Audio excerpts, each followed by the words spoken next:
C'est que quand Nicodème a posé la question à Jésus, il a parlé de deux éléments. Si tu es né de quoi? D'eau et d'esprit, tu ne peux faire quoi? Tu ne peux voir, dans d'autres on dit, tu ne peux hériter du royaume des cieux. Donc on a parlé d'eau et d'esprit la dernière fois. Comment cela arrive? Quand tu es quoi? Né d'eau et d'esprit, tu prends conscience de toi-même. Tu vois que tu étais dans le péché et que tu es comment maintenant? Tu es né de nouveau. Alléluia. Pas de la chair, mais par l'esprit. C'est l'esprit qui fait cette activité. Et quand tu es né de l'esprit, ta façon de voir les choses commence à changer. Tu prends conscience de l'état dans lequel tu étais. Tu étais mort. Et quelqu'un t'a donné la vie. C'est comme il a dit, c'est-à-dire ce qui est de la chair. La chair ne peut hériter des choses de Dieu. Tant que la chair ne meurt pas, elle ne peut hériter. Alléluia. Il faut qu'il y ait mort pour qu'il y ait une nouvelle naissance. Je pose toujours les bases pour que vous compreniez, parce que là où on va partir, déjà on a déjà parlé ça une fois, mais je vais bien vous expliquer. Quelqu'un prend Matthieu 18, verset 3. Ayant appelé un petit enfant. Si vous ne vous convertissez pas. Si vous ne vous convertissez pas, hein? Oui, convertissez. Hein, oui. Et si vous ne devenez comme des petits enfants. Si vous ne devenez comme des petits enfants. Vous n'entrerez pas dans le royaume des cieux. Vous n'entrerez pas dans le royaume des cieux. Et il a dit à Nicodème, si tu n'es né d'eau et d'esprit, tu ne peux voir ce royaume. Jésus dit, si tu ne te convertis pas, si tu ne deviens pas comme un enfant, alléluia, tu ne peux aussi quoi, hériter ou bien voir, comprendre les choses du royaume.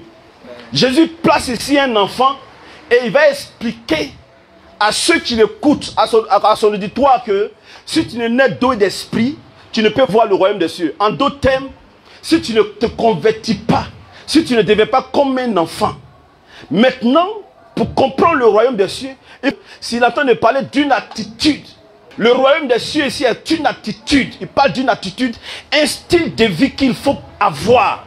Quand tu n'es d'eau et d'esprit, alors tu es converti, on doit voir ça. Comment ça? Quand tu as une certaine quoi? Attitude. Sinon on ne saura pas.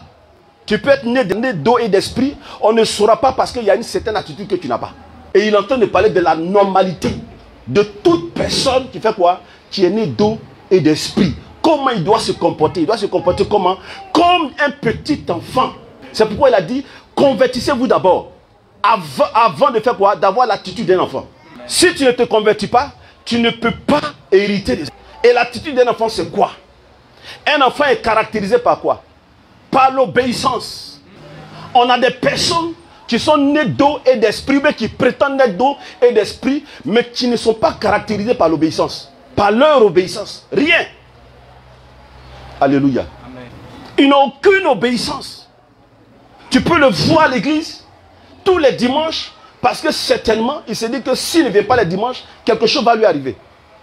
Ou bien quand il va appeler le pasteur, il ne va pas prendre même son numéro pour décrocher un truc comme ça. Moi, je décroche tous les appels. Je n'ai pas de problème avec une affaire de non, comme tu n'es pas venu. Mais non, non, non.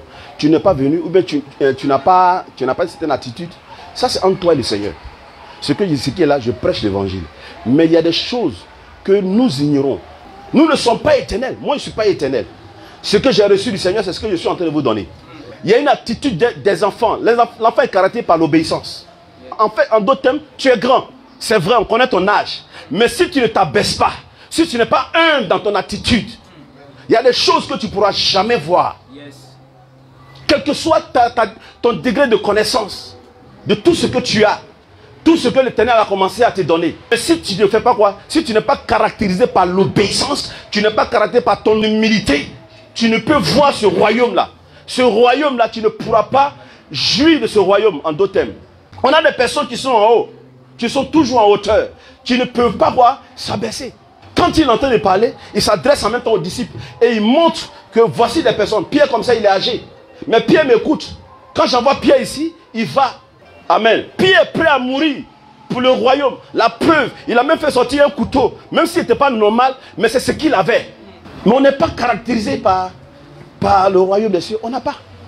Les gens ne voient pas le royaume des cieux en nous. Donc ton évangile est faux.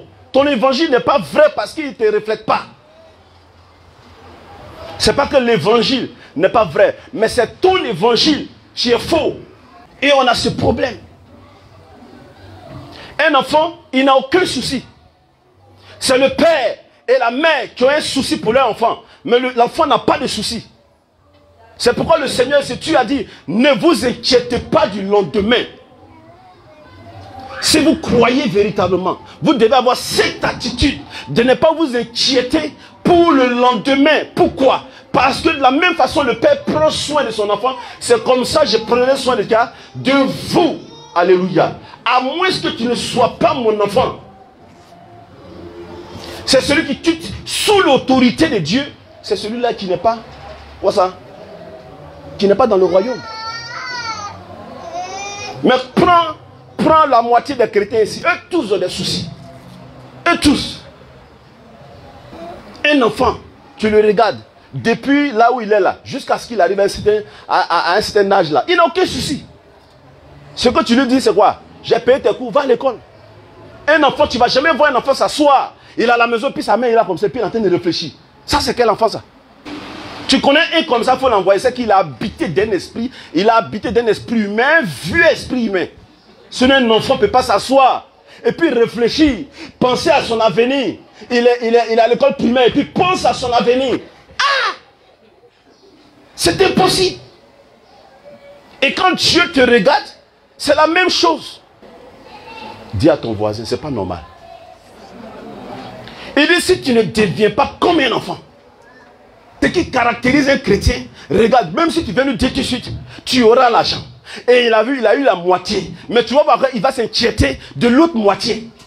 Là où le chrétien aime le Seigneur, là où le chrétien, tu sens la paix de Dieu, mais tu sens le caractère de Dieu en lui, c'est quand il est malade et proche de la mort.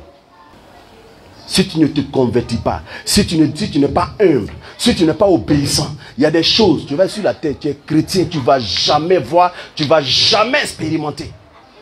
Ta présence est égale à ton absence à l'église. Tu peux avoir même l'argent, et puis tu as des soucis que quelqu'un même qui n'a rien et qui est heureux, et puis tu ne vois pas l'importance de ce que tu possèdes. Pourquoi? Parce que tu n'es pas converti en réalité. Tu n'as pas changé. Converti là, c'est quand on convertit, expliquez-moi un peu, ça c'est l'affaire d'école, ce n'est pas affaire de pasteur. Quand on convertit le héros en chose, en franc CFA, vous voyez ce que ça donne, non? Quand ça devient franc CFA, c'est plus héros. C'est franc CFA. Il ne faut pas dire non qu'il y a un peu d'euros dedans. C'est ce que le Seigneur lui demande. Changer de mentalité. Changer de mentalité. Le royaume des cieux, c'est aussi l'église. L'église, ce n'est pas le bâtiment où chacun dit non, je suis en train de construire l'église du Seigneur. Non, tu n'es pas en train de construire l'église du Seigneur. L'église du Seigneur se trouve dans les gens qui sont devant toi. Ils doivent prier quelque part. Alors vous avez besoin d'un quoi? Un lieu de quoi? De rassemblement, un lieu de culte. C'est quand tu finis de prendre, quand tu prends le bâtiment pour l'église du Seigneur, c'est là qu'il y a problème, il y a confusion dans ta tête.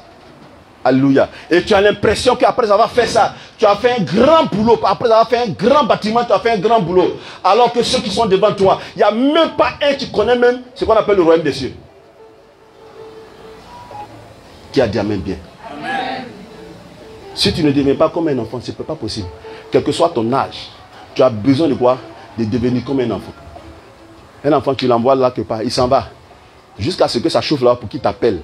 Sinon, il s'en va. Il ne voit pas.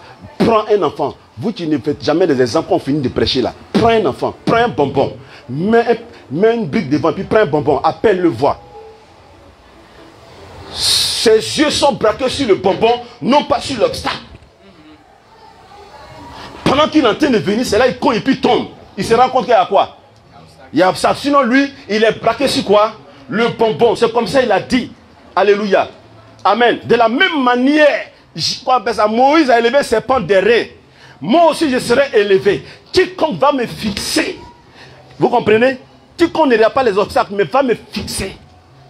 Il aura quoi? La solution et la guérison de sa vie. Quiconque.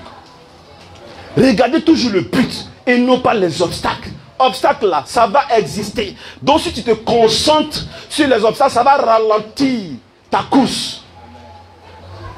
Alléluia. Amen. Qui a dit amen bien?